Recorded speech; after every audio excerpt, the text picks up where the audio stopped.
Assalamualaikum warahmatullahi wabarakatuh.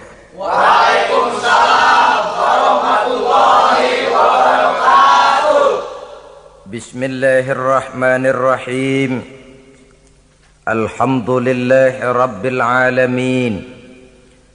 Wal aqibatu lil muttaqin. Wala udwana illa 'alal zalimin. والصلاة والسلام على أشرف الأنبياء والمرسلين إمام المتقين سيد الغر المحجلين وعلى آله وأصحابه المجاهدين الطاهرين أما بعد. Saudara-saudara kaum muslimin rahimakumullah. Nabi Musa alaihi salam adalah salah seorang nabi yang termasuk di dalam kelompok ulul azmi, 5 di antara yang terbesar.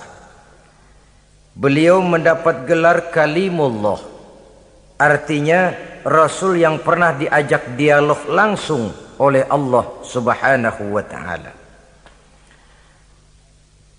Seperti yang kita maklum bahwa di zaman Nabi Yusuf alaihi salam beliau membawa serta seluruh keluarganya untuk tinggal di Mesir.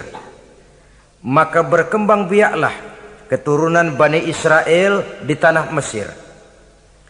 Sampai di zaman pemerintahan Ramses II yang merasa khawatir dengan semakin banyaknya keturunan Bani Israel di Mesir akan menghancurkan kekuasaan daripada kerajaannya. Ramses II inilah yang kita kenal sebagai Fir'aun di zaman Nabi Musa alaihi salam. Maka terjadilah kemudian kebijaksanaan yang tidak bijaksana. Orang-orang tua dari Bani Israel dikerjakan secara paksa, membangun bangunan-bangunan mercusuar. Kemudian bayi-bayi dari Bani Israel dibunuh. Orang tuanya disuruh kerja paksa, bayi laki-lakinya dibunuh. Dengan target agar Bani Israel hapus dari permukaan bumi ini. Tetapi kehendak Allah pasti juga akan terjadi. Maka lahirlah Nabi Musa alaihi salam yang kelahirannya disembunyikan oleh orang tuanya dari pengetahuan umum.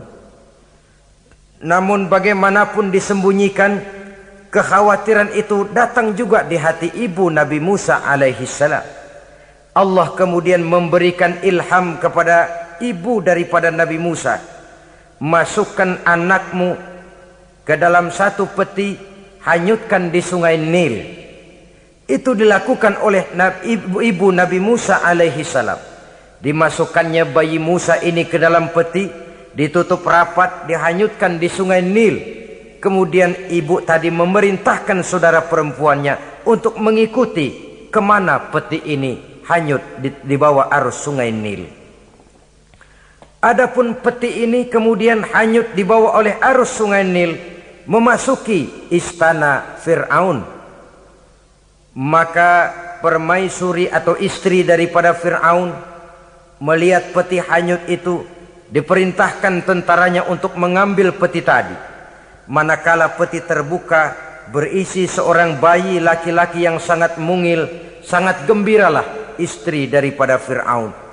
Diusulkannya kepada suaminya agar bayi laki-laki tadi diambil saja, dijadikan sebagai anak angkat, dipelihara dan dibesarkan dalam istana. Fir'aun menerima usul daripada istrinya. Maka sejak saat itu dijaga, dipelihara dan dibesarkanlah Nabi Musa alaihi salam di lingkungan istana Fir'aun laknatullah alaihi. Begitulah ia memasuki masa remajanya, tumbuh sebagai anak angkat daripada Fir'aun dengan segala fasilitas yang serba cukup di dalam istana Fir'aun.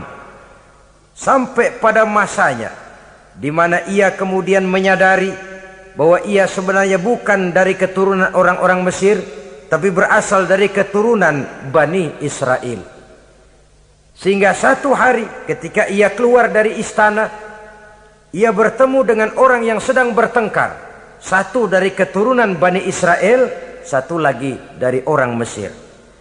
Musa membantu orang Israel ini melerai perkelahian, tapi kemudian Nabi Musa memukul orang Mesir tadi, dan memang hebat, sekali pukul mati.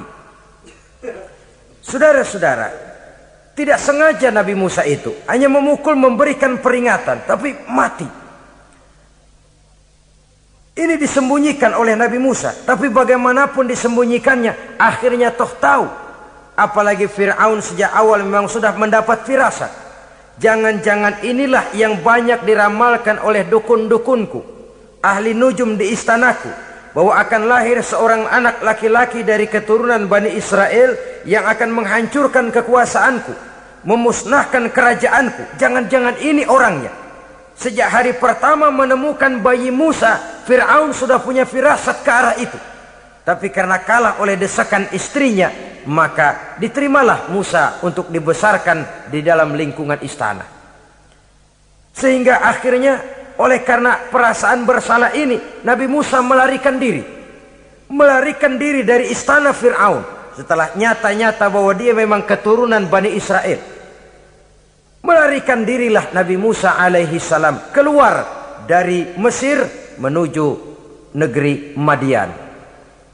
Di dalam pengembaraannya, saudara-saudara, di satu lembah, Nabi Musa ketika itu belum menjadi nabi. Pemuda Musa ketika itu sedang beristirahat. Dari kejauhan dilihatnya orang sedang berdesak-desakan. Rupanya adalah pengembala-pengembala kambing yang akan mengambil air dari dalam sumur. Mereka berdesak-desakan, berebut karena sumur cuma satu, yang ngambil air kelewat banyak. Di antara desakan-desakan orang itu, Nabi Musa melihat dua orang wanita kakak beradik minggir saja, tidak ikut berdesak-desakan. Nabi Musa menghampiri dua wanita tadi. Kamu sedang apa di sini? Kami sebenarnya ingin mengambil air. Kenapa tidak ikut berdesak-desakan? Itulah soalnya. Mereka laki-laki semua, gagah perkasa pula. Kalau kami ikut berdesak-desakan, bagaimana jadinya kami? Biarlah kami mengalah, menunggu sampai mereka selesai semuanya, baru kami akan mengambil air.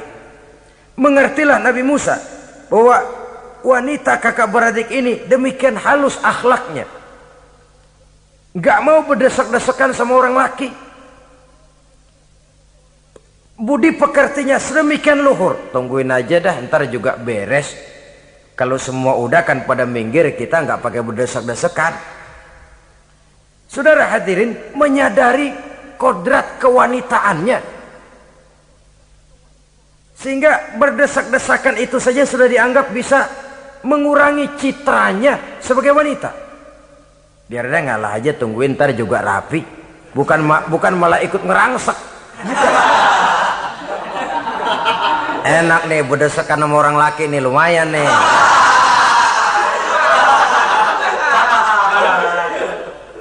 Sepintas itu saja sudah cukup bagi Nabi Musa, pemuda Musa, untuk menilai akhlak daripada wanita itu tadi. Oh, kalau kamu nunggu begini aja lama, kata Nabi Musa. Sudah, sini saya tolongin. Diambil embernya, Nabi Musa ikut berdesakan. Karena Nabi Musa memang kuat badannya, gak lama sudah dapat air. Sodorkan ke sana. Si wanita segera tahu bahwa pemuda ini begitu baik budi pekertinya, mau menolong orang yang dalam kesusahan. Akhirnya, bagaimana kalau kamu ikut saja ke rumah saya? Bapak saya sudah tua, senang hatinya kalau kamu ikut ke rumah, kenalan sama bapak saya. Ayolah, ayolah, berangkatlah. Dalam perjalanan, si wanita ini berjalan duluan, Nabi Musa di belakang. Kemudian Nabi Musa bilang, sebentar, saya duluan, kamu belakangan. Kenapa rupanya? Angin nakal bertiup menghembus pakaian si wanita, sehingga memberikan gambaran yang agak jelas tentang warna, bentuk, postur badan si wanita itu tadi. Sekarang Musa yang menunjukkan budi pekerti yang luhur. Gak mentang-mentang ditiup angin, nah mumpung nih.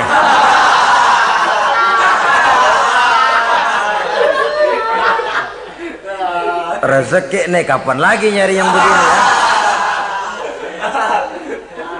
Jadi dua-duanya sudah menunjukkan satu akhlak yang sangat luhur.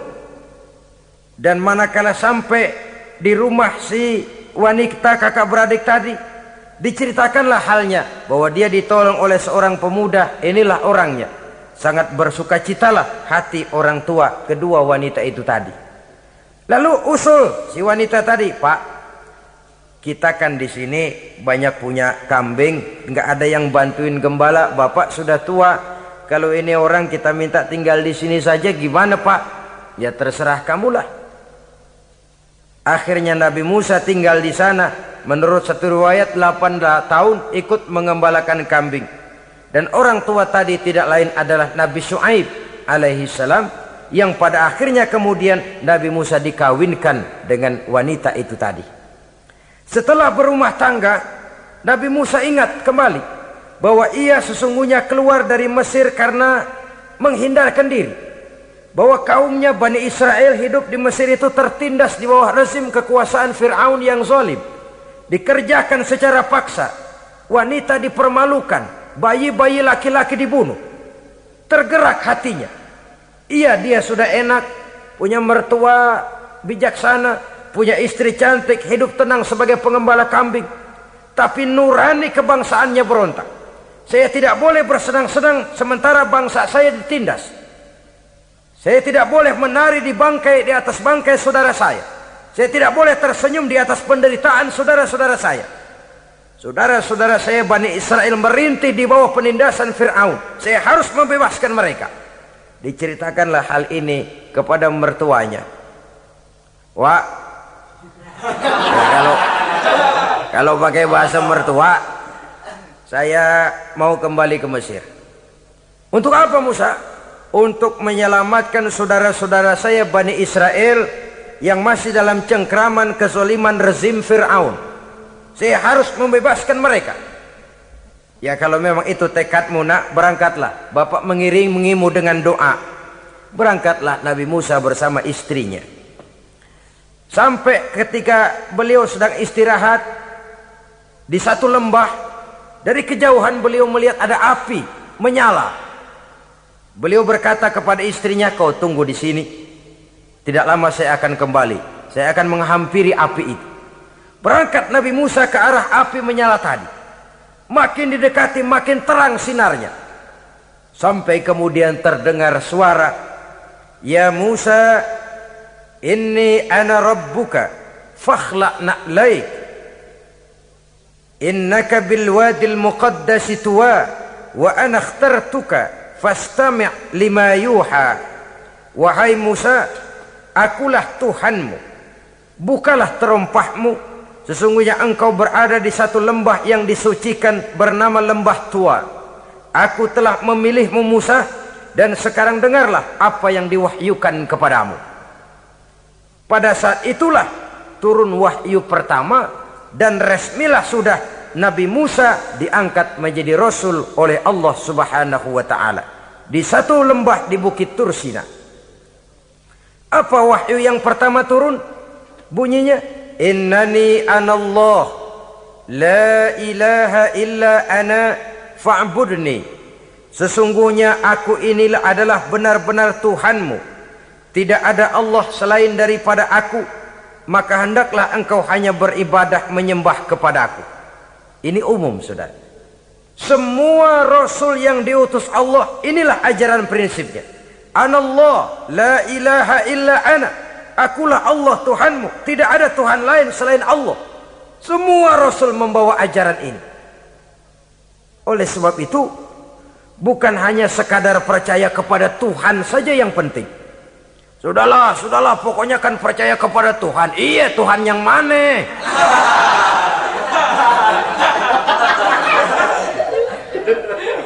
Sebab kalau sekadar percaya kepada Tuhan, rasanya semua agama percaya kepada Tuhan. Begitulah orang Hindu percaya kepada Tuhan, tapi Tuhan menurut mereka Trimurti, Wisnu, Siwa, Brahma. Orang Buddha percaya kepada Tuhan, tapi Tuhan dalam pandangan mereka ada Tuhan kecil Hinayana, ada Tuhan besar Mahayana. Orang Majusi juga percaya kepada Tuhan, tapi Tuhan dalam pandangan mereka ada Tuhan kebaikan namanya Ahriman, ada Tuhan kejahatan namanya Ahura Mazda. Orang Nasrani juga percaya kepada Tuhan, tapi Tuhan kata mereka dalam bentuk Trinitas. Tuhan Anak, Tuhan Bapa, Ruhul Kudus. Ini semua Tuhan dalam pandangan mereka.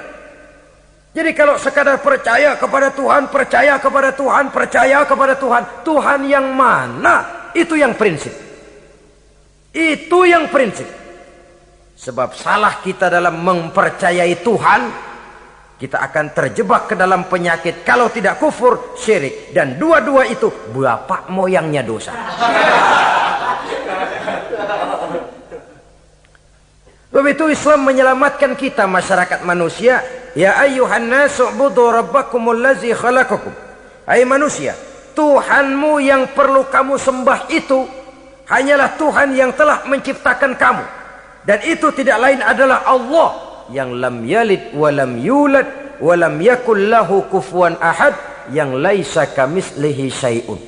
Ia tidak beranak, ia tidak diperanakkan, dan ia tidak bisa diserupakan dengan apapun. Dialah Allah itu. Begitu wahyu yang diberikan kepada Adam, kepada Nuh, kepada Ibrahim, kepada Yusuf, bahkan kepada Musa alaihi salam. Innani anallah la ilaha illa ana fa'budni. Akulah Allah Tuhanmu, tidak ada Tuhan lain selain daripada aku Allah, maka kepadakulah kamu hanya menyembah. Ini wahyu yang pertama turun, sudah berisi tauhid. Jadi hakikatnya agama Yahudi, saudara, adalah agama tauhid, agama monoteis, agama yang mengajarkan hanya ada satu Tuhan untuk seluruh alam, dan Tuhan itu adalah Allah subhanahu wa ta'ala. Sebab itu syahadat orang Yahudi bunyinya begini: Shema Yisrael Yahweh Elohenu Yahweh Echad. Nah, ini syahadatnya orang Yahudi. Itu perbedaan bahasa Suryani Ibrani dengan bahasa Arab. Kita Isma itu bahasa Arab, dia Shema. Isma, Shema. Shema Yisrael Yahweh Elohenu Yahweh Echad. Ahad Echad.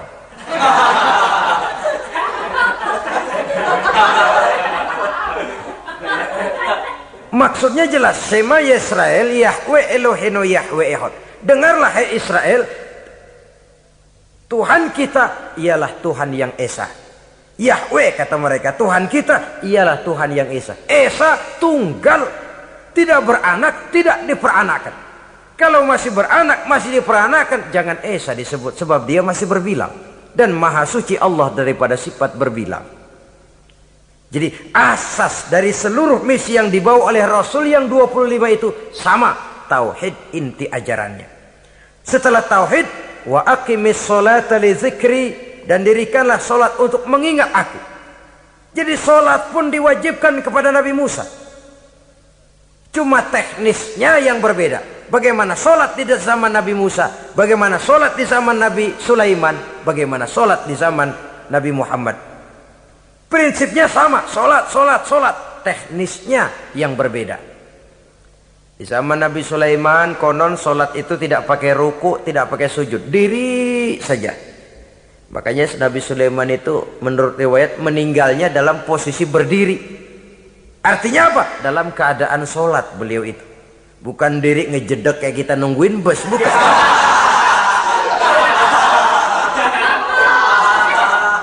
Berdiri dalam kondisi solat. Tapi yang jelas solat itu setiap Nabi, hanya teknisnya saja yang berbeda. Jadi ini sudah akidah dan syariat. Akulah Allah Tuhanmu, tidak ada Tuhan lain selain aku. Ini kan akidah. Yang kedua, wa aqimis sholata li dzikri, syariat. Dirikan solat untuk mengingat aku. Inna sa'ata atiyatun, sesungguhnya kiamat itu pasti akan datang. Ini juga sudah urusan beriman, percaya kepada yang gaib. Saudara-saudara kaum muslimin rahimakumullah. Setelah mendapat wahyu ini, turunlah perintah Allah kepada Nabi Musa. Apa kata Allah? Izhab ila fir'auna innahu tagha. Sekarang Musa, berangkatlah kamu menuju Fir'aun. Ia telah melampaui batas. Berangkatlah kamu ke sana Musa, hadapi Fir'aun, sampaikan dakwah ini, ia telah melampaui batas.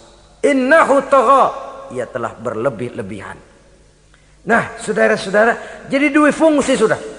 Kalau pada mulanya Nabi Musa berniat kembali ke Mesir hanya untuk membebaskan kaumnya Bani Israel, sekarang malah bertambah. Tidak hanya sekedar itu, malah lebih utama adalah menyampaikan risalah, menyampaikan misi kerasulannya, menyadarkan Fir'aun, menegakkan tauhid, mengembangkan syariat. Bertambahlah tugas Nabi Musa sebagai pejuang bangsa, juga sebagai mujahid, pejuang agama. Pada mulanya sebagai pejuang bangsa tuh, artinya Nabi Musa ini kembali kepada Fir'aun di Mesir, tujuannya tadi kan cuma untuk membebaskan Bani Israel, kaumnya. Ini pejuang bangsa. Tapi di tengah jalan ia mendapat wahyu. Berangkat kau kepada Fir'aun, innahu tagha, ia telah melampaui batas. Sadarkan dirinya, canangkan tauhid, sampaikan syariat. Bertambahlah tugasnya. Lebih daripada sekedar pejuang bangsa, ia juga pejuang agama, pejuang tauhid. Dwi fungsi. Kadang-kadang ada pejuang agama tapi tidak pejuang bangsa. Kadang-kadang ada pejuang bangsa tapi tidak pejuang agama. Nah, saudara-saudara kaum muslimin rahimakumullah, idealnya ya kedua-duanya. Ya pejuang agama, ya pejuang bangsa juga. Mendapat tugas seperti ini, apa permohonan Nabi Musa alaihi salam?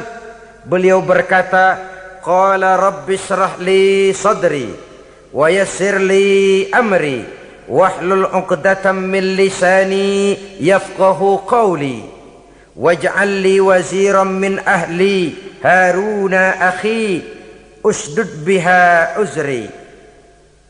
Ini permohonan Nabi Musa ketika dilantik menjadi rasul, diberikan tugas, berangkat kau ke Mesir, sampaikan risalah ini kepada Fir'aun karena ia telah melampaui batas. Apa permohonan Nabi Musa? Rabbi syrah li sadri, ya Allah, lapangkan hati saya. Wa yassir li amri, mudahkan urusan saya. Wahlul 'uqdatam min lisani, buka kebekuan lidah saya. Yafqahu qawli, sehingga mereka mengerti apa yang akan saya bicarakan. Ini kondisi dasar. Memulai satu perjuangan dengan persiapan dasar. Apa permohonan pertama? Isyrah li sadri, lapangkan jiwa saya. Menghadapi musuh dengan jiwa yang lapang itu penting. So, kalau kita menghadapi musuh dengan jiwa yang sempit, kita sudah kalah sebelum perang. Menghadapi musuh dengan jiwa yang lapang, artinya masih berharap kalau dia mau mengikuti ajaran ini. Jadi pada tahap pertama itu datang bukan sebagai orang yang mau membasmi, tapi sebagai orang yang mau menyelamatkan. Ini perlu jiwa yang lapang. Sebab dakwah Nabi Musa itu kan pertama menyadarkan Fir'aun dulu. Nanti akan kita lihat setelah disadarkan dengan kata-kata, tidak kena juga dengan bukti berupa mukjizat. Masih bandel juga. Musa mohon supaya dikirim bencana. Masih nggak mempan juga, habis dah urusan. Jadi ada tahapan sesuai dengan kemungkinan Fir'aun bisa menerima. Sama juga bayi itu kan kalau baru lahir ke dunia, brol, kasih susu emaknya dulu. Gedean dikit, bubur. Gedean lagi, nasi ulek dah. Udah gede betul, nasi. Udah gede banget, jengkol jijelin.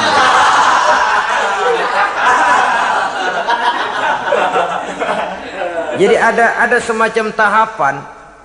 Kalau begitu lahir dikasih jengkol kan habis. Peringatan dulu. Setelah peringatan, bukti berupa mukjizat. Dihadapkan dengan sihir, menang mukjizat. Masih tidak mempan juga, teguran, dikirimkan azab, dikirimkan bencana. Masih tidak mempan juga, sudah ditenggelamkan oleh Allah di Lautan Merah. Itu akan kita ceritakan kemudian nanti. Jadi apa yang diminta oleh Nabi Musa, ya Allah, lapangkan hati saya menghadapi Fir'aun ini. Fir'aun CS, Fir'aun, Haman, dan lain-lain. Dan jangan lupa Fir'aun itu cuma ya hakikat tapi juga simbol. Hakikatnya memang ada yang namanya Fir'aun itu. Simbol karena Fir'aun selalu berkembang. Di setiap zaman, di setiap tempat, Fir'aun selalu ada. Cuma liciknya Fir'aun ini kemana dia pindah, ke situ dia ganti nama. Orang sering lupa. Padahal isinya Fir'aun. Namanya bisa Hitler, namanya bisa Mussolini, namanya bisa Stalin. Tapi isinya Fir'aun. Kemana dia tinggal, di situ dia ganti nama. Simbol dari kekuasaan yang terlepas dari kontrol iman. Simbol dari kekuasaan yang menyebabkan orang lupa diri dan lupa daratan. Dan sebenarnya mah Fir'aun mulanya cuman raja tuh. Raja doangan dia. Cuman kelamaan jadi raja, kagak mau turun-turun. Akhirnya dia menganggap tidak ada yang lebih tinggi daripadanya. Apalagi ketika Nabi Musa datang mengajarkan ada Tuhan lain, yaitu ada Tuhan yang sebenarnya, yaitu Allah. Lah Fir'aun sampai kepada puncak kekurang ajarannya, memproklamirkan diri sebagai Tuhan. Ana rabbukumul a'la. Bukan karena kebodohannya sebenarnya, tapi karena gengsi kekuasaannya. Nah ini, gengsi kekuasaan ini sering menyebabkan orang overacting. Fir'aun bukan bodoh, bukan. Fir'aun bukan tidak tahu kalau Musa itu benar, tahu. Fir'aun bukan tidak ngerti kalau itu mukjizat, sihir kalah, tahu. Tapi gengsi kekuasaan. Gua kan raja, masa di depan rakyat tunduk sama Musa? Gengsi dong.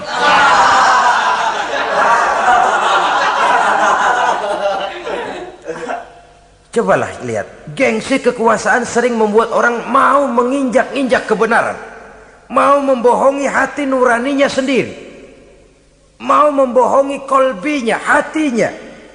Padahal itu sudah, orang kalau sudah hatinya sendiri dibohongin, apalagi orang lain, sudah manusia paling kejam itu. Cuma karena gengsi kekuasaan saja. Gengsi kekuasaan kadang menganggap remeh kecil Nabi Musa, kadang merasa besar di depan rakyatnya, tiba-tiba harus tunduk kepada dakwah Musa. Ntar dulu, ada apa sama Musa? Dia kanyut, gue yang ngangkat. Iya toh, peristiwa di Sungai Nil itu. Karena aku yang nyelamatin, aku yang besarkan dia di istanaku. Gengsi kekuasaan sering menyebabkan orang overacting. Bukan karena kebodohannya, dia tahu itu benar, tapi dia berat untuk mengikutinya. Kenapa? Gengsi kekuasaan. Inilah watak Fir'aun. Oleh sebab itu Nabi Musa minta, ya Allah, lapangkan hati saya menghadapi orang kayak Fir'aun ini. Wa yassirli amri, dan mudahkan urusan saya. Ini orang berjuang itu, saudara, setelah segala taktik dan strategi dibicarakan, segala persiapan fisik disiapkan, jangan lupa wa yassirli amri, ya Allah, mudahkan urusan saya. Sebab sepanjang yang bisa kita lakukan hanyalah berusaha dan berusaha. Kepastian, ketentuan, hak prerogatif daripada Allah Azza wa Jalla. Kalau Allah memberikan kemudahan, satu dunia orang mau menghadang, no problem. Kalau Allah sudah memberikan kemudahan, satu dunia orang mau mendatangkan kesulitan, gak ada gunanya. Wa yassirli amri, mudahkan kiranya urusan saya ini ya Allah. Karena sudah terbayang oleh Musa. Pertama, faktor psikologis. Bagaimanapun Fir'aun itu kan bapak angkat sendiri. Ya orang kalau nasihatin orang lain barangkali nggak terlalu jadi beban moral. Tapi kalau sudah menasehati orang yang pernah mengasuh dan membesarkan dia, itu kan beban moral. Sulit posisi ini. Apalagi kekuasaan mutlak berada di tangannya, tentaranya gagah perkasa. Wa yassirli amri, mudahkanlah urusan saya ya Allah. Lapangkan hati, mudahkan urusan. Saudara-saudara kaum muslimin rahimakumullah. Permohonan yang ketiga dari Nabi Musa, setelah minta dilapangkan hati dan dimudahkan urusan, wahlul 'uqdatam min lisani, bukalah kebekuan lidahku. Satu riwayat menjelaskan bahwa Nabi Musa memang agak gagap kalau bicara. Riwayat lain menjelaskan bahwa beliau agak sedikit cadel.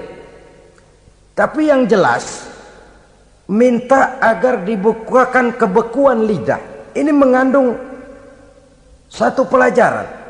bahwa cara menyampaikan sesuatu akan sangat menentukan sesuatu itu sendiri. Sesuatu yang baik, kalau salah cara kita mengucapkannya, salah cara kita menyampaikannya, jadi tidak baik kesan orang. Ini soal ucapan. Soal hati itu Allah saja yang tahu. Tapi kan orang sebelum tahu hati ini, omongan yang didengar, tingkah laku yang dilihat. Maka ini yang diminta oleh Nabi Musa alaihissalam. Misi risalah ini berat. Menyampaikan pesan ilahi ini tidak ringan. Kalau salah saja ngomong, akan timbul kesalah pengertian. Oleh sebab itu, wahlul 'uqdatam min lisani, bukalah kebekuan lidah saya ini, supaya lancar bicara untuk menyampaikan yang hak, menghancurkan yang batil. Cara kita menyuguhkan sesuatu sangat menentukan sesuatu itu sendiri. Saudara datang ke rumah saya, yang saya suguhkan cuma segelas teh pahit dan singkong goreng, tapi kalau dengan kata-kata yang menyentuh, enak didengar telinga, nggak berasa tuh singkong goreng. Sebaliknya yang disuguhkan makanan mahal, mewah, lezat, caranya kasar, omongannya nggak enak didengar. Makan dah sikat abis ini, gue tahu lu lapar abis ini.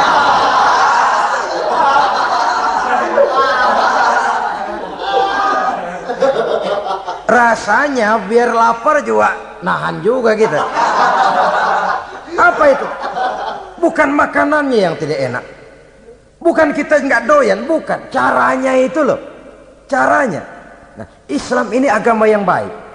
Kalau disampaikan dengan kata yang tidak baik, akan timbul, oh Islam kok gitu ya. Nah ini yang tidak diinginkan oleh Nabi Musa. Wahlul 'uqdatam min lisani. Kita begitulah dalam kehidupan ini, kadang mendengar satu ceramah bisa berurai air mata, bisa histeris, bisa gembira. Kenapa? Kepandaian orang menyampaikannya. Bicara dia 2-3 jam, rasanya baru 5 menit, baru sebentar kok tahu-tahu sudah selesai. Ada yang udah setengah jam, baru seperempat jam ngomong, udah rasanya udah kayak 3 jam.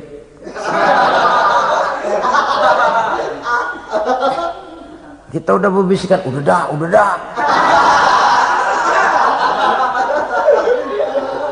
Wahlul 'uqdatam min lisani. Targetnya apa? Yafqahu qauli, agar mereka memahami. Tentu lawannya agar mereka tidak salah mengerti, agar mereka tidak salah paham. Sebab kalau misi ini diterima dengan salah paham, dakwah tidak nyambung. Maka ini doa banyak dibaca, diamalkan oleh orang-orang mimbar yang sering pidato. Lapang hati melihat kerumunan orang banyak, tapi nggak dak-dikduk, nggak kena demam mimbar. Udara dingin tapi keringat, baju basah. Saudara hadirin yang saya hormati, lalu permohonan yang selanjutnya daripada Nabi Musa alaihi salam, waj'al li waziran min ahli, dan jadikanlah bagiku seorang pembantu dari keluargaku.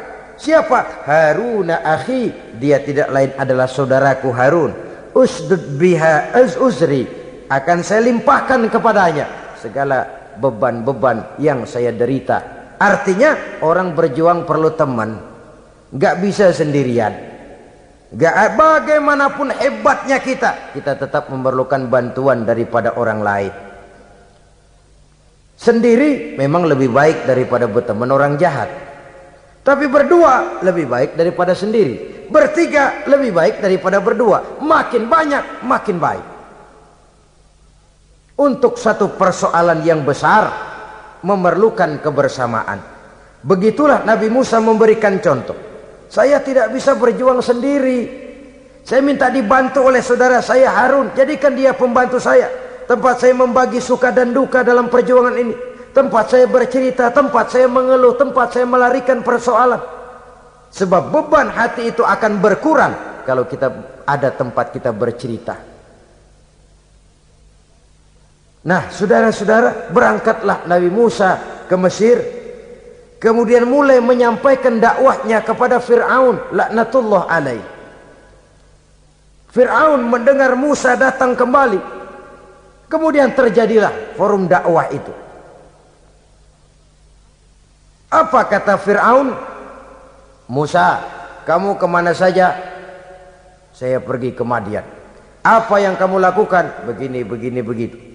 Kamu melarikan diri? Pada mulanya iya. Dan sekarang apa maksud kamu datang kembali ke Mesir? Semula saya ingin membebaskan kaum saya Bani Israel. Lalu saya kemudian menerima wahyu dari Allah.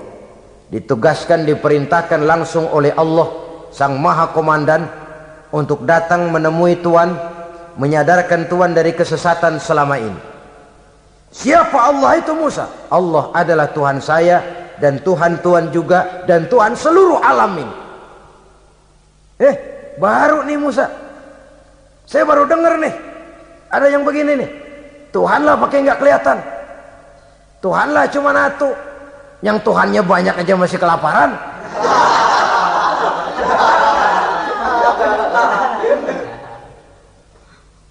Di mana Tuhan? Tuhan saya bersemayam di aras, tempat yang sangat tinggi. Hei Haman, kata Fir'aun kepada Perdana Menterinya, bikin menara yang tinggi. Bikin rakyat kerja paksa lagi, bikin menara tinggi. Naik Fir'aun ke atasnya, ngelepas panah dari atasnya.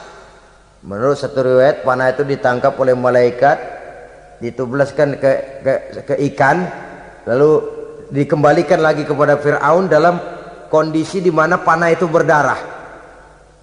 Dia tangkap lagi oleh Fir'aun, turun ke bawah, pidato di depan rakyatnya. Nih liatin, Tuhan Musa udah saya panah nih. Mati. Saudara hadirin yang saya hormati, dengan segala macam dalih Fir'aun mencoba mengingkari dakwah Nabi Musa alaihi salam.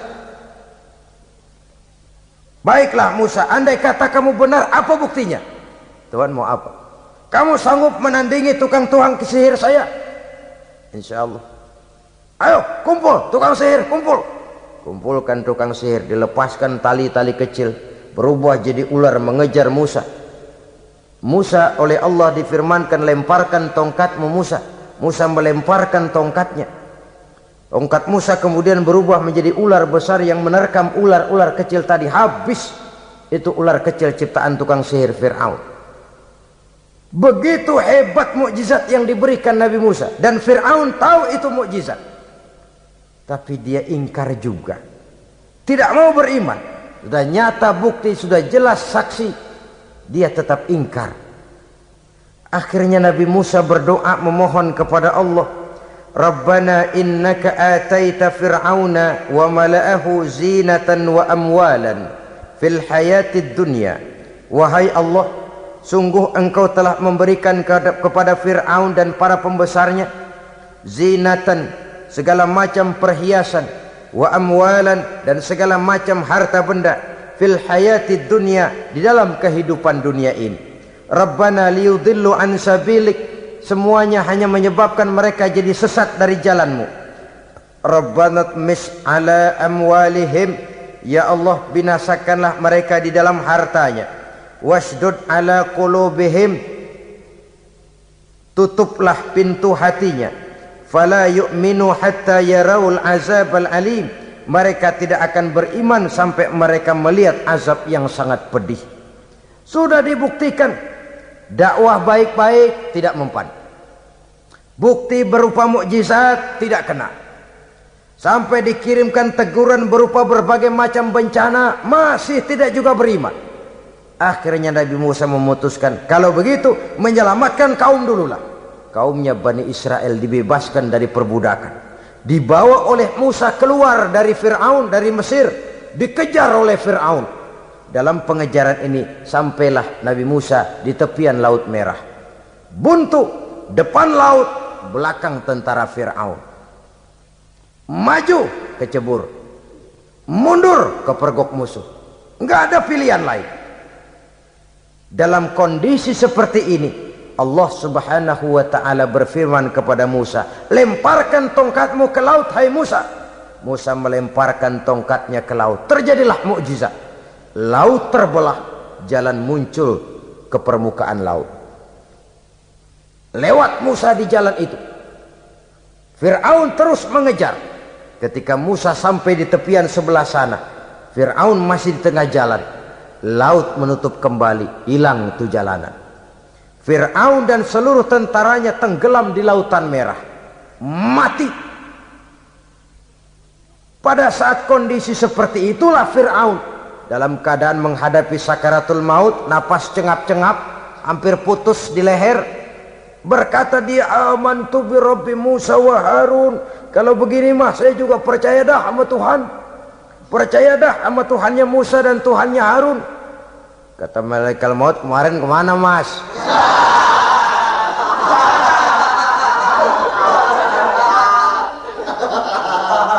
Sudah gini hari baru mau percaya, terlambat. Terlambat. Akhirnya Fir'aun mati. Mati, tapi badannya utuh. Allah berjanji, wa kadzalika nunajjika bi badanika litakuna liman khalfaka ayah. Kami selamatkan badanmu Fir'aun agar menjadi pelajaran bagi orang-orang sesudah kamu nanti. Fir'aun mati, tapi badannya selamat terdampar di tepi pantai oleh rakyat Mesir. Wah, ini raja kita nih, raja kita, ketemu hidup mati.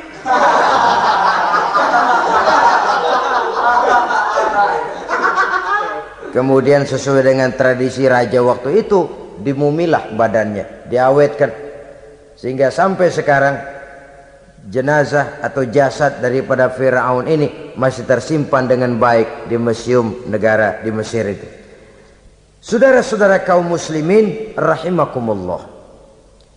Jadi satu hal yang bisa kita ambil pelajaran daripada riwayat perjalanan dakwah Nabi Musa ini, bahwa dakwah menyampaikan risalah memang bukan jalan lurus dan licin bertabur bunga di kanan kirinya. Dakwah menyampaikan pesan agama, jalannya berliku, berbelok, menanjak, menurun, banyak onak dan duri di sekelilingnya. Yang paling makan hati adalah apabila sudah berdakwah kepada penguasa yang zalim, seperti halnya Fir'aun ini. Bagaimanapun ia punya kekuasaan, ia punya tentara, ia bisa menghitamkan yang putih, ia bisa memutihkan yang hitam. Kalau bukan iman yang jadi landasan moral dalam perjuangan, orang mudah frustasi. Kalau berdakwah kepada rakyat kecil, resiko kurang. Kalau berdakwah kepada para pengusaha, resiko kurang. Kalau berdakwah kepada kelompok-kelompok yang tidak memegang kekuasaan, resiko kurang. Tapi kalau sudah kelompok memegang kekuasaan, yang tersinggung gengsi kekuasaannya, disitulah resikonya sedemikian besar. Ini yang dihadapi oleh Nabi Musa alaihi salam. Tapi yang dijalaninya dengan tabah, dengan tekun. Karena kebenaran memang bisa ditekan, tapi satu hal yang jelas, kebenaran sama sekali tidak akan bisa dikalahkan. Buat sementara dia bisa ditekan, tapi lambat atau cepat dia pasti akan muncul ke permukaan, dan kebenaran jugalah yang akan tampil sebagai pemenang. Sebenarnya kurang apa Fir'aun? Kekuasaan mutlak berada di tangannya. Seluruh menteri-menterinya adalah pendukungnya belaka. Rakyat dipaksa untuk takut dan taat kepadanya. Dia adalah kekuasaan tunggal di Mesir. Sementara kaum Bani Israel berada di bawah penjajahannya, penindasannya, kesewenang-wenangannya. Dan bahkan ketika Nabi Musa sudah menyampaikan dakwahnya, Fir'aun malah sempat mengungkap jasa. Musa, kamu kok sekarang bisa begitu? Enggak ingat ya dulu kamu hanyut di sungai Nil, istri saya kan yang angkat, saya yang besarkan di istana saya. Kok sekarang kamu bisa ngelawan saya sih? Ini biasa. Apa jawab Nabi Musa? Kenikmatan yang kau berikan kepada saya belum seberapa ketimbang penghinaanmu kepada kaum saya Bani Israel. Jangan kau menyangka Fir'aun, kalau saya kau bikin senang, saya lalu akan mau mengkhianati bangsa saya sendiri. Tidak. Sama sekali kesenangan yang kau berikan kepada saya tidak akan menutup mata saya dari kondisi yang dihadapi oleh kaum saya, oleh umat saya. Mereka tersiksa, mereka menderita, mereka merana. Haruskah saya lupakan mereka cuma karena saya sudah tinggal di istanamu, engkau yang membesarkan? Padahal kau pun membesarkan saya bukan karena kemauanmu. Desakan daripada istrimu. Jangan ngitung-ngitung jasa Fir'aun. Andai kata pun jasamu ada kepada saya, belum seberapa ketimbang penghinaanmu kepada bangsa saya Bani Israel. Di situ Nabi Musa menunjukkan sifat nasionalisme yang sangat tinggi, rasa nasionalisme yang sangat mendalam. Kadang-kadang kan orang ya seperti di zaman penjajahan Belanda, karena diangkat jadi tuan tanah, bangsanya sendiri diinjak-injak. Karena diangkat jadi centeng dikit dah, kumis mbaplang dah, bukan main dah. Bangsanya sendiri diinjak-injak. Fir'aun mengingatkan ini. Kalau cara kita, lo gede di sini, makan di sini, segala macam di sini dah. Masa lupa kacang sama kulitnya? Kasarnya mah lu bisa begini nih Musa, nih gue yang rawatin lu. Saya yang menjagamu, mengangkatmu dari sungai Nil. Masa sekarang sudah gede begini kamu mau berhadapan dengan saya? Punya pikiran dong dikit kalau cara kita. Mikir dong, mikir. Dulu lagi kayu di Nil, siapa yang angkat?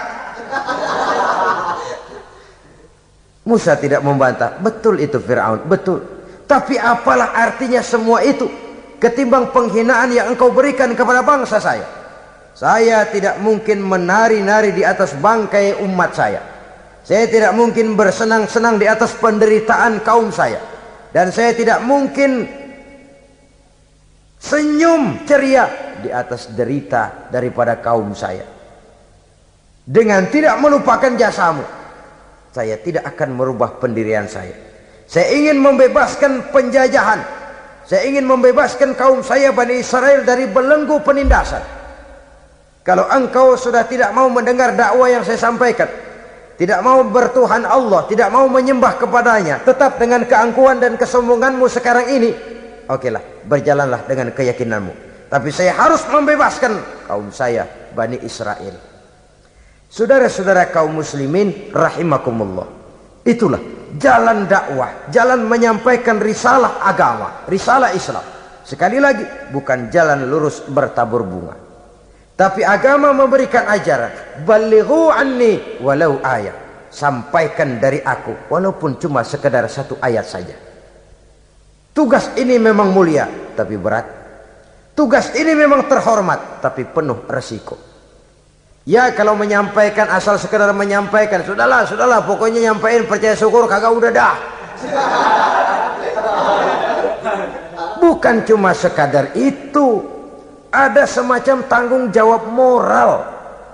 Maka kondisi dasar yang dilakukan oleh Nabi Musa, permohonan yang tadi itu, ya Allah lapangkan hati saya. Jalan ini penuh onak dan duri, berliku, menanjak, menurun. Banyak halangan, tentangan, rintangan, dan fitnahan. Kemudian mudahkan urusan saya. Menentang kekuasaan Fir'aun bukan perkara ringan. Bukan urusan main-main. Menentang raja yang sedang berkuasa. Kekuasaannya mutlak, otoriter pula. Diktator murni Fir'aun itu. Mudahkan urusan saya menghadapi jalan ini ya Allah. Karena tidak mungkin menurut otak. Mana bisa kata kebiasaan, impossible kata rasio. Kalau Allah mau memudahkan, semua jalan akan terbuka dengan mudah. Tapi kalau Allah yang mempersulit, bagaimanapun matangnya perhitungan strategi, taktik, rencana, program, planning, kalau Allah mempersulit, jalan itu akan jadi buntu jadinya. Oleh sebab itu maka persiapan zahir harus diimbangi dengan persiapan batin. Untuk menegakkan sesuatu yang hak, menghancurkan sesuatu yang batil, sebagaimana yang dilakukan oleh Nabi Musa alaihi salam ini. Dan segala macam tantangan dihadapi oleh Nabi Musa. Kau menyampaikan risalah bahwa engkau Rasul? Ya. Kau punya bukti? Siap. Apa buktimu? Ini, tongkat dilempar jadi ular, tangannya dimasukkan ke saku baju, lalu dikeluarkan bersinar gemerlapan, lebih sinar dari lampu merkuri. Sampai Fir'aun silau dibuatnya berasa, sudah Musa, sudah, masukkan tanganmu lagi, masukkan tanganmu lagi. Dia tahu, dia sadar itu bukan sihir, tapi lagi-lagi gengsi kekuasaannya.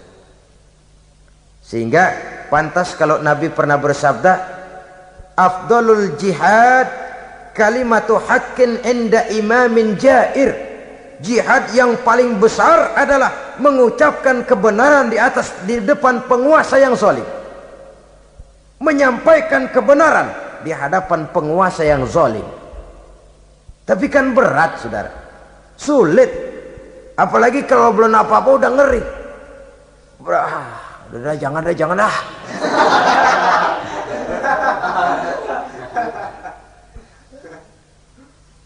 Itu sebabnya Ishrah li sadri, lapangkan hati saya. Saya tidak punya kepentingan apa-apa kecuali menyampaikan kebenaran. Kalau sudah ada kepentingan pribadi, itu yang sering jadi handicap, itu yang sering jadi jurang pemisah antara kita dengan orang yang akan kita sampaikan kebenaran tadi. Saudara-saudara kaum muslimin rahimakumullah, maka terasa benar relevannya doa yang diajarkan oleh Rasul kepada kita. Allahumma arinal haqqa haqqa warzuqna ittiba'ah wa arinal batila batilan warzuqna ijtinabah. Ya Allah, tunjukkan kepada saya bahwa yang benar itu benar, berikan saya kekuatan untuk mengikutinya. Ya Allah, tunjukkan kepada saya bahwa yang salah itu salah, berikan saya kekuatan menghindarinya. Kenapa? Orang sering tahu bahwa itu benar, tapi tidak berdaya mengikutinya. Seperti Fir'aun tahu bahwa Musa itu benar. Abu Jahal, Abu Lahab juga tahu bahwa Nabi Muhammad itu benar. Abrahat juga tahu bahwa Nabi Ibrahim itu benar. Namrus juga tahu Ibrahim itu benar. Tapi mereka tidak berdaya mengikuti kebenaran karena gengsi kekuasaannya. Kadang kita tahu bahwa itu salah itu. Tapi karena dilakukan oleh orang yang punya kekuasaan, kita lalu tidak berdaya menghindarinya, malah terjebak ikut-ikutan salah, lalu menghibur-hibur diri. Sudahlah, tak ada gading yang tak retak. Bukankah dengan demikian kita sudah melegimitir kesalahan? Tahu bahwa itu benar dan mampu mengikutinya, itu nikmat. Tapi tahu itu benar namun tidak berdaya mengikutinya, itu mendatangkan siksaan batin. Tahu itu salah dan mampu menegur, itu nikmat. Tahu bahwa itu salah tapi larut ikut salah, nimbrung dalam kesalahan, itu mendatangkan tekanan batin. Jadi tahu kebenaran itu penting, tapi terketuk hati mengikuti kebenaran itu jauh lebih penting. Semua kita tahu Islam itu benar, tapi semua yang tahu Islam itu benar maukah mengikuti ajaran Islam? Tidak. Semua orang tahu kalau judi itu batil. Hatta penjudi yang paling kakap pun mesti tahu kalau itu batil, itu tidak baik. Tapi dia tidak berdaya untuk menghindarkannya, terjebak ke dalam penyakit itu tadi. Oleh sebab itu, saudara-saudara kaum muslimin yang saya cintai, tidak ada satu ucapan yang lebih baik. Dalam istilah Quran itu Allah menjelaskan, wa man ahsanu qawlan mimman da'a ila Allah wa amila salihan wa qala innani minal muslimin. Ucapan siapakah yang lebih baik dalam hidup ini selain daripada mimman da'a ila Allah, selain daripada ucapan orang-orang yang menyeru ke jalan Allah, orang-orang yang menyadarkan kepada agama. Ini jalan Allah, mari ikuti. Itu jalan setan, mari tinggalkan. Wa amila salihan, tidak cukup sekedar berdakwah mengajak orang ke jalan Allah, dia juga beramal soleh. Dia bangun rumah sakit, dia bangun madrasah, dia bangun masjid, dia makmurkan majelis taklim, dia santuni yatim piatu. Wa qala innani minal muslimin, seraya berkata, saya termasuk orang yang berserah diri kepada Allah. Da'a ila Allah wa amila salihan wa qala innani minal muslimin. Menyerukan manusia ke jalan Allah, beramal soleh, dakwah bil hal kata orang sekarang. Kemudian mereka pada akhirnya berkata, kami adalah sekelompok orang-orang yang sudah berserah diri kepada Allah. Segalanya diserahkan kepada Allah. Lahirlah kedamaian rohani, ketegaran pribadi, ketentraman batin di dalam dia melaksanakan tugasnya. Kalau tidak, maka nanti ya tuh orang kan gua ajak baik-baik nyuruh sembahyang, ngapa gua dimusuhin? Dipikirin, kurus dah. ampek gaya dah. Makan hati. Soal orang mau beriman atau tidak itu bukan urusan kita. Tugas kita hanya sekedar penyampai. Tugas Rasul hanya sekedar penyampai. Kalau dakwah sudah disampaikan, metode sudah disusun, pendekatan sudah baik, tapi orang tidak mau beriman, Allahumma inni qad ballaghtu, ya Allah sudah saya sampaikan, ya Allah sudah saya peringatkan, ya Allah sudah saya sampaikan, ya Allah sudah saya tegur. Kalau toh tetap begitu juga, sudah saya sampaikan ya Allah. Di sana kelapangan lalu tumbuh. Jadi dengan kata lain, kita hanya berusaha, hidayah adalah di tangan Allah. Oleh sebab itu, kita ini termasuk yang bersyukur telah mendapat limpahan hidayah ini. Kalau kita lihat Fir'aun CS termasuk Haman, Perdana Menterinya, dan seluruh bala tentaranya, kurang apa? Mereka lihat mukjizat. Mereka saksikan kebesaran Allah. Di dunia juga mereka sudah dikirim bencana, teguran kepada mereka, entah tidak juga beriman. Dan strategi Nabi Musa mula-mula dialog, diajak ngomong, diajak bicara, diajak mikir, tukar pikiran. Allah itu begini-begini, oh tidak bisa, iya begini-begitu. Masih tidak percaya juga, dibuktikan mukjizat, tongkat jadi ular, tangan bisa mengeluarkan sinar. Masih ingkar juga, keluar doanya nih, doa yang ada dalam surah Yunus ayat 88-89. Rabbana tmis ala amwalihim, ya Allah cukup dah. Seruan sudah disampaikan, peringatan sudah diberikan, mukjizat sudah mereka lihat, tapi nggak juga mau beriman. Buresin aja harta bendanya dah. Habisin aja, habisin dah. Dikasih perhiasan kehidupan dunia. Innaka ataita fir'auna wa mala'ahu zinatan wa amwalan. Dikasih harta, kesenangan dunia, bikin sesat. Habisin aja dah. Wasdud ala qulubihim, hatinya empat dah. Udah dipatri, udah nggak mempan apa-apa. Sudahlah ya Allah. Wala yu'minu hatta yaraul azabal alim. Rasanya mereka memang nggak bakal mau beriman kalau belum melihat azab yang sangat pedih. Dan memang setelah timbul tenggelam, napas mau sekarat, baru beriman. Terlambatlah sudah. Nah, saudara-saudara kaum muslimin rahimakumullah, bagaimana akhir daripada perjalanan Nabi Musa ini, insya Allah akan kita bicarakan pada pertemuan berikutnya. Terima kasih atas perhatian saudara. Mohon maaf atas segala kekurangan. Wassalamualaikum warahmatullahi wabarakatuh.